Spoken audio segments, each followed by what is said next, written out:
So hello what's up guys, कैसे हो आप लोग। तो आज का वीडियो में स्वागत है। तो आज हम एटीएफ क्लास फिफ्थ को स्टार्ट कर रहे हैं। कुछ टॉपिक जो आज स्टार्ट होगी, जिसमें एटीएफ से जुड़ी बहुत सारे ऐसे रूल्स हैं वो भी ऐड होंगे। तो चलिए आज स्टार्ट करते हैं। अगर आप बिगिनर है तो पहले प्रीवियस वीडियो देख कर आए, ताकि ये सारा वीडियो समझ में आए। नहीं तो आप लोग ज़रूर कन्फ्यूज में पढ़ेंगे, क्योंकि पता नहीं चलेगा कि यहाँ पे हम क्या पढ़ रहे हैं। तो जैसे कि आज का नोट्स का जो फर्स्ट पेज में देख रहे हो, तो अब हम क्या करेंगे, एक और लेवल ऊपर चलते हैं, एविडेंस के प्रकार को समझेंगे। उस दिन हम समझे थे कि एविडेंस क्या है, बट आज हम समझेंगे एविडेंस के प्रकार को समझेंगे। ठीक है, तो चलिए एविडेंस के प्रकार को समझते हैं। तो सबसे पहले एविडेंस के दो प्रकार होते हैं। एविडेंस के कितना प्रकार होते हैं? दो प्रकार के एविडेंस होते हैं। एक होता है प्राइमरी एविडेंस, और जो ये प्राइमरी एविडेंस पहले समझ लो। तो प्राइमरी एविडेंस का मतलब होता है कि ये सबसे ज्यादा महत्वपूर्ण है। ये प्राइमरी एविडेंस में हम किसको रखेंगे? तो प्राइमरी एविडेंस में हम हायर टाइम फ्रेम में जो ट्रेंड है उसको रखेंगे, लिक्विडिटी को रखेंगे और मार्केट स्ट्रक्चर को रखेंगे प्राइमरी एविडेंस में। समझ में आया? उसके बाद क्या होता है, हम सेकेंडरी एविडेंस बताया ना, एविडेंस दो प्रकार के, प्राइमरी एविडेंस और सेकेंडरी एविडेंस। सेकेंडरी एविडेंस किसे रखेंगे? ये प्राइमरी एविडेंस को सपोर्ट करता है, मतलब प्राइमरी एविडेंस में जो डाटा मिला उसको सपोर्ट करता है सेकेंडरी एविडेंस। ठीक है, तो प्राइमरी एविडेंस में जो सपोर्ट करता है ये एफबीजी। क्या है ये? FBG, order block, session timing और कैंडल कंफर्मेशन, ये सेकेंडरी एविडेंस है। तो एविडेंस कितने प्रकार के होते हैं बाबू? दो प्रकार के, एक प्राइमरी एविडेंस और एक सेकेंडरी एविडेंस। समझ में आ गया? चलिए इसका एग्जांपल समझते हैं। तो अगर मान लो कि हाई टाइम फ्रेम पे मार्केट बुलिश है, हाई टाइम फ्रेम पे मार्केट क्या है? बुलिश है।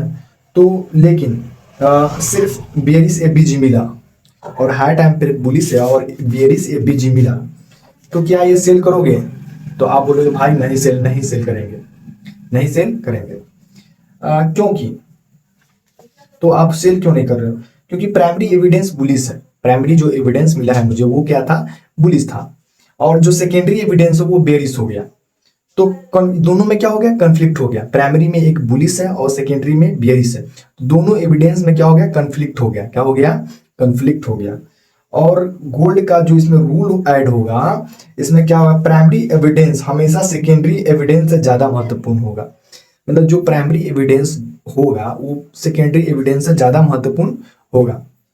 ठीक है, तो इतना तक आप लोगों को समझ में शायद आया होगा। सबसे पहले देखो, नोट फिर से नोट करके समझ लो। एविडेंस दो प्रकार के, एक प्राइमरी एविडेंस, एक सेकेंडरी एविडेंस।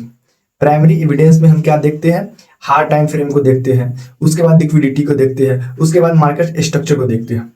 और जो सेकेंडरी एविडेंस है उसमें एफबीजी को देख लेते हैं, ब्रेक ऑफ स्ट्रक्चर को देख लिए, चेंज ऑफ कैरेक्टर को देख लिए, टाइम सेशन को देख लिए, कैंडल को देख लिए कि किस एंट्री कैंडल कौन सा है, तो वो सेकेंडरी एविडेंस में आ गया। इतना समझ में आ गया? तो चलिए हम एक टेस्ट लेते हैं। इसमें एक प्राइमरी एविडेंस में कुछ रूल्स को ऐड करते हैं। तो उस दिन हम बताया था कि रूल्स नंबर 30 को जिक्र किया था, आज 14 है। सबसे पहले क्या यहाँ पे है, जैसे कि मैं किसी भी मिसिंग एविडेंस को फ्यूचर कंफर्मेशन मानकर नहीं लूंगा। मैं मतलब कि मैं कोई भी एविडेंस है उसे फ्यूचर कंफर्मेशन मानकर नहीं लूंगा। यानी कि एमएसएस के बाद में बन जाएगा, प्राइस वापस आएगा, या एफबीजी जरूर काम करेगी, नहीं, हम वही मानेंगे जो चार्ट पर दिख रहा है। मतलब कि अगर हम रूल्स में इसमें लिखा गया है कि मैं किसी भी मिसिंग एविडेंस को फ्यूचर कंफर्मेशन मानकर नहीं लूंगा ट्रेड। मतलब कोई होता है ना, ट्रेड लेने से पहले उससे मान लेता है कि ये फ्यूचर कन्फर्मेशन है, ये भी दिख गया तो समझ आता है कि मार्केट ट्रेड ऊपर जाने वाला। बट ऐसा नहीं है, क्योंकि यहाँ पे लिखा गया रूल्स में ऐड किया गया है कि हम एमएसएस बन जाए, या प्राइस वापस आ जाए, या एफबीजी जरूर काम करे, बट हम वही मानेंगे जो चार्ट में दिखेगा। जो चार्ट में दिखेगा वही हम मानेंगे। समझ में आ गया? चलिए नेक्स्ट पेज में चलते हैं और समझते हैं इसे अच्छा से। तो जैसे कि वो एविडेंस पढ़ लिया था, जो पिछली कक्षा का कुछ टॉपिक था वो हम आज क्लियर करा दिए, और आगे चलते हैं और उसे समझते हैं, इसे बढ़िया समझते हैं। तब सबसे पहले एक सवाल, आप सबसे पहले एक सवाल है जो आप लोग देखें। मान लो कि हाई टाइम फ्रेम पे मार्केट बियरिश है, लिक्विडिटी स्वीप हो गई, मार्केट में लिक्विडिटी स्वीप हो गई, स्ट्रॉन्ग डिस्प्लेसमेंट मार्केट में आ गया, एफबीजी भी बन गया, लेकिन एंट्री कैंडल अभी नहीं बनी है और एंट्री कैंडल अभी नहीं बनी है। अब बताओ क्या ट्रेड लोगे? तो अधिकतर लोग बोलेंगे हाँ सारे एविडेंस तो मिल गया है, हम तो यहाँ से ट्रेड ले सकते हैं। लेकिन यहाँ यही गलती होती है, यहाँ यही गलती होती है। सबसे पहले गलती क्या होती है उससे पहले फिर से एक बार एविडेंस को समझा देते हैं। एविडेंस क्या है? एविडेंस तुम्हें बताता है कि तुम्हारा आइडिया मजबूत है। एविडेंस क्या है? एविडेंस हमें बताता है कि मेरा जो आइडिया है वो मजबूत है। बट तुम्हारा लेकिन क्या है कि जो एविडेंस ये नहीं कहता कि अभी एंट्री लो। एविडेंस ये बताता है कि तुम्हारा आइडिया मजबूत है। बट क्या होता है, एविडेंस ये नहीं कहता है कि तुम एंट्री लो। समझ में आ गया? चलिए नेक्स्ट पेज में समझते हैं, सारा चीज को अच्छा से क्लियर करके समझेंगे। तो यहीं पे एक टॉपिक आता है कन्फर्मेशन। कन्फर्मेशन की मतलब होता है कि अब एग्जीक्यूट करने का समय है। अब एग्जीक्यूट करने का समय है, उसे हम कन्फर्मेशन कहते हैं। यानी कि एविडेंस डिसीजन की तैयारी है और कन्फर्मेशन एग्जीक्यूशन की अनुमति देता है।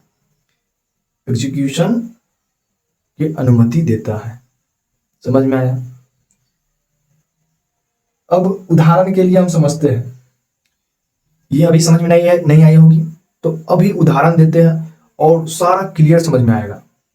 क्योंकि यहाँ पे जो पढ़ाई हो रहा है कुछ एडवांस टॉपिक है, यहाँ पे कुछ टॉपिक पढ़ाई हो रहा है, तो कुछ चीजें आप लोगों को समझ में नहीं आएगी, तो उसे हम उदाहरण देकर समझाएंगे ताकि आप लोगों को क्लियर समझ में आएगी। नहीं तो आप बोलोगे कि यहाँ पे आकर नोट्स देख के बकैती पे चले जाते हैं। तो भाई ऐसा नहीं है, मैं यहाँ पे आया हूँ तो सारा चीज को क्लियर सब करके उदाहरण देकर समझाऊंगा ताकि आप लोग क्लियर वे में समझे। हाँ तो चलिए मैं उदाहरण देता हूँ, आप लोग समझिएगा। जैसे कि मान लो कि तुम घर बनाना चाहते हो। मान लो कि तुम घर बनाना चाहते हो, ठीक है। तुम भाई तुम घर बनाना चाहते हो, तो जमीन खरीद लिया, नक्शा बना लिया, पैसा तैयार कर लिया। ये सब क्या है? एविडेंस है कि घर बनेगा। समझ में आया? लेकिन जब तक मजदूर काम शुरू नहीं करते घर बनना शुरू नहीं होगा। वो क्या है? कन्फर्मेशन। तो ये क्लियर हो गई होगी कि एविडेंस और कन्फर्मेशन में कितना बड़ा अंतर है। समझ में आ गया? एविडेंस मतलब वही कि मान लो कि घर बनना चाहते हो तो आप जमीन खरीद लिया, नक्शा बना लिया, पैसा तैयार कर लिया, ये सब एविडेंस है आपके पास। बट घर तो नहीं ना बन गया। घर बनने के लिए क्या बनेगा? मजदूर शुरू करता है तब ना घर बनेगा। तो वो क्या है? कन्फर्मेशन है।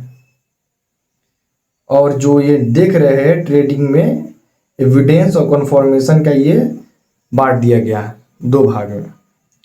और इसी में एटीएफ रूल 15 ऐड होता है। और जो एविडेंस मुझे ट्रेड के लिए तैयार करता है और कन्फर्मेशन मुझे ट्रेड एग्जीक्यूट करने में अनुमति देता है। एविडेंस मुझे ट्रेड के लिए तैयार करता है, बट जो कन्फर्मेशन होता है मुझे ट्रेड को एग्जीक्यूट करने में मदद करता है। समझ में आया? एविडेंस क्या है? ट्रेड को ऑब्जर्व करो। कन्फर्मेशन क्या है? अब एग्जीक्यूट कर सकते हो, ये कन्फर्मेशन है। ये लाइन हमेशा याद रखना। समझ में आया? जो बताया हूं अभी, ये लाइन हमेशा याद रखना कि एविडेंस ट्रेड को ऑब्जर्व करता है और कन्फर्मेशन अब ट्रेड को एग्जीक्यूट करना है। यहाँ पे एटीएफ रूल्स 15 ऐड होंगे और यहाँ पे एटीएफ रूल को बताते हैं। क्या है कि एविडेंस मुझे तैयार करता है और कन्फर्मेशन मुझे एग्जीक्यूट करने की परमिशन देता है, और मैं कभी भी सिर्फ एविडेंस देखकर एंट्री नहीं लूंगा, ये एटीएफ फुल में ऐड हो जाता। समझ में आया? भाई आज सरकार के काला सच के बारे में बताना चाहता हूँ। जैसे कि मैं पढ़ाने वाला भाई हूँ, मैं ट्रेडिंग सिखाता हूँ, बट आज मैं अपनी तरह की कहानी बताता हूँ। आज सिस्टम को समझाता हूँ कि साला ये कैसा सिस्टम है। मेरे इधर एक मेरा ज़िला जो सीतामढ़ी है, यहाँ पे क्या हुआ था कि एक दुकानदार था, ठीक है। आज से 20 साल पहले उसने दुकान अपना जो लीज पे दिया हुआ था, कि मतलब कि उसको दे दिया कि तुम दुकान रखो, चलाओ अपना जो मेहनत करते हो। आज से 20 साल पहले, ठीक है। उसे किराए पर दुकान दे दिया, ठीक है।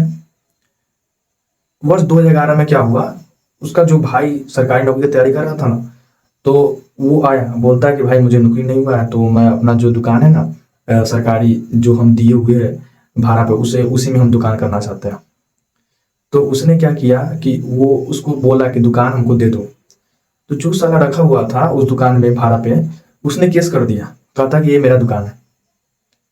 और वो 2011 में केस किया, ठीक है।